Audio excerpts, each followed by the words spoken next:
The stock market is experiencing its longest stretch without a 2% sell-off since the financial crisis, with the S&P going 377 days without a 2.05% decline. Mm-hmm. So what does this indicate about the current state of the market? And today, a lot of stocks were down. Not all of them, but a lot of stocks were down today, especially a lot of tech stocks. NASDAQ was down. Yeah. What does it say? 2 tech, 2 index, no stress. The publicly traded equities market is the only market that the richest people on earth will tell you is guaranteed to go up through lobbying, and then people wonder when is it going to crash. It's the one, I said this on Stock Club call yesterday. There are certain things that you can't invest in even if you have the capital. But the one sliver they'll give us, the little breadcrumb, is the public equity markets, and Vanguard, BlackRock, two of the most powerful companies on earth. You guys did a great interview with BlackRock. If you guys have not seen it, please go check it out today. Thank you, sir.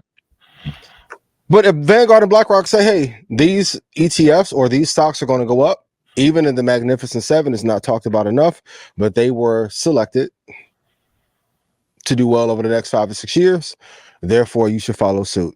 Investing is not that damn hard. The S&P is not going to fall. Even a crash or a correction is 20%. Hey, we're not getting there. I know some of y'all messaged me earlier, a little bit panicked about NVIDIA going to 118. What do I know?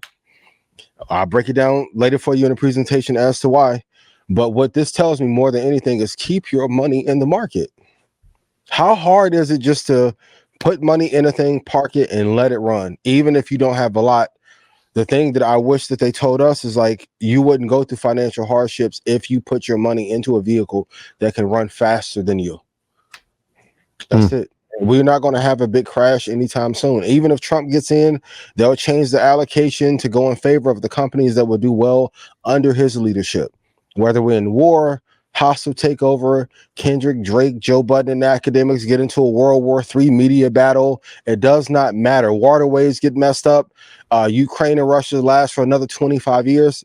VOO is going to go up. SPY is at 500 something. At some point, it's crazy to even think that VOO and SPY are going to have to split to be affordable for the average investor. Hold for the long term. Yeah. So what does it say about the market? It says that we're in a bull market. That's what it says. And like you said, like when market to stay up. It obviously is going to increase over time because historically that's what it's done. And even if it doesn't, right, we're talking about a correction anywhere between 10 and 20%. I don't see it happen. There's no chart that indicates that, but a small pullback could happen. And so just be mindful of it. I wrote down some key numbers, right? So even if it falls back to 5,200, you're talking about a 5% pullback. Yep. So 5,200, I mean, these are just key numbers just to keep in mind. That's a 5% pullback. I mean, at today, where are we at? 54.60. So that's a key number. And when I'm using that number is because I'm looking at the 50-day moving average, pretty much. Yep. Right. So if I look at the 50-day, if it touches that, it'll be at the 5,200 mark. The next one to look at would be the 200-day moving average, which is just around 48.40. If it gets there, even that is a 13% pullback. Not even, I mean, it kind of falls in that early correction phase, but those are just two indicators that I would look at. Again, even in a bull market, there will be pullbacks. I mean, it's healthy, right? It gives you obviously a chance to reset. So when we're telling you, hey, and I spoke about this on the call, when I'm looking for depreciating calls, these are the times I'm looking for it. So if it falls back to its 50-day moving average, all right, well, I got a new target. If it gets down to its 200-day, I'm even more excited because now I know that there's more depreciating assets inside of these options that I can take advantage of. Because again, it is rigged to go up. It's going to appreciate over time, and all signs point to that. So now when it depreciates like this, we got to be ready and prepared, and be in position to take advantage of it. SPY went from 228 in 2020 to now at 544. We haven't seen anything like this. And this is without quantitative easing. Hold your money in for a long period of time.